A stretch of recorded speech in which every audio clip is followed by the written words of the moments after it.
Channel. আজকে আমরা রান্না করব গরুর মাংসের ভুনা। চলুন দেখা যাক কিভাবে রান্নাটা করছি। প্রথমে কড়াইতে আমরা পরিমাণ মতো তেল দিয়ে নিচ্ছি।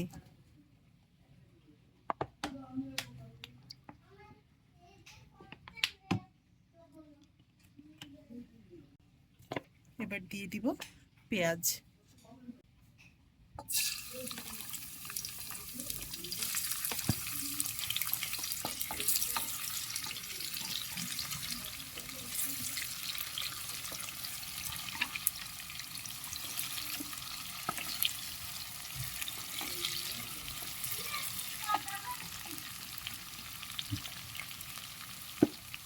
দিয়ে দিচ্ছি স্বাদ মতো লবণ।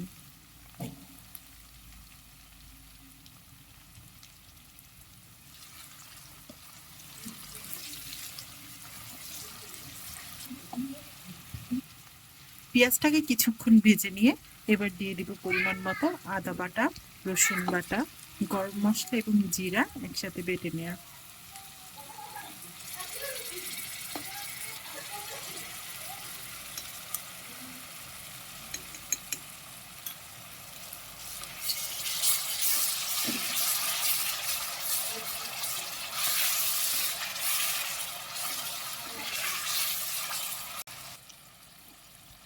দিয়ে দিচ্ছি পরিমাণ মতো হলুদ গুঁড়ো।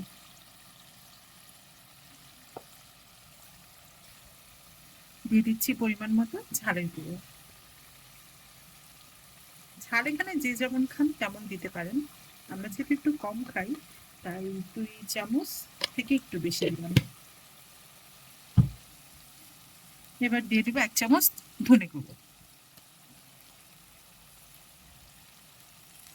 শুরুতেই জিরা গরম মশলা বাটা দিয়েছি, এজন্য এখন আর জিরা গুঁড়া আলাদা করে দিচ্ছি না, শুধুমাত্র ধনে গুঁড়াটা দিলাম।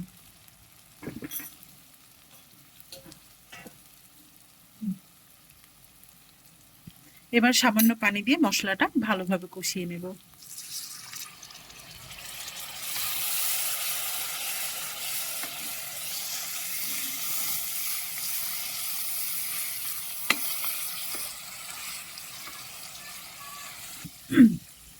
দিয়ে দিচ্ছি চুই ঝাল এবং কিছু আস্ত রসুন।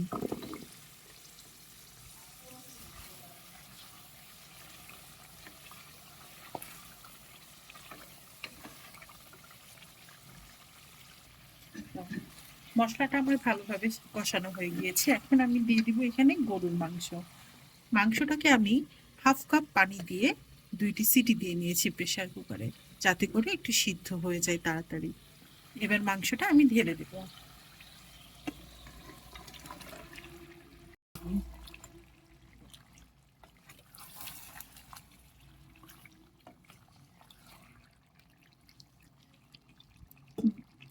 এবার মাংসটাকে আমি 20 মিনিটের মতন কষিয়ে নিব হালকা আঁচে।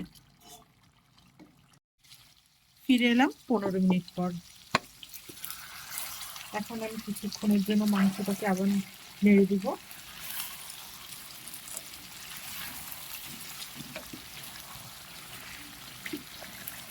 এক্ষেত্রে কিন্তু আপনারা চুলার আঁচটাকে কমাই রাখবেন, না হলে মাংসটা কিন্তু তলে লেগে যেতে পারে। আমি এখানে সামান্য পরিমাণের পানি দিয়েছি।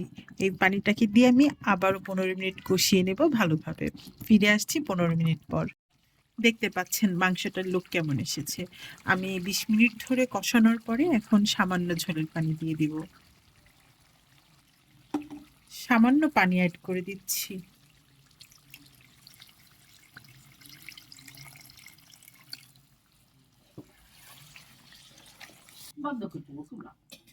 পানিটা শুকিয়ে গেলে আমি মাংসটাকে নামিয়ে নেব। আমার রান্না কমপ্লিট হয়ে গিয়েছে। আমি নামানোর আগে সামান্য গরম মশলার গুঁড়ো দিব, গুঁড়ো ছিটিয়ে দিলাম উপর থেকে।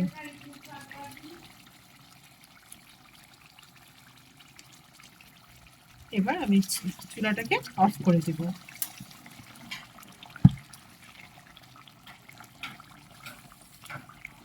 আজকের গরুর মাংসের রান্না কেমন লাগলো আপনাদেরকে অবশ্যই জানাবেন এবং আমাদের পাশে থাকবেন। আজকের মতো এই পর্যন্তই। ভালো থাকবেন, সুস্থ থাকবেন। আসসালামু আলাইকুম।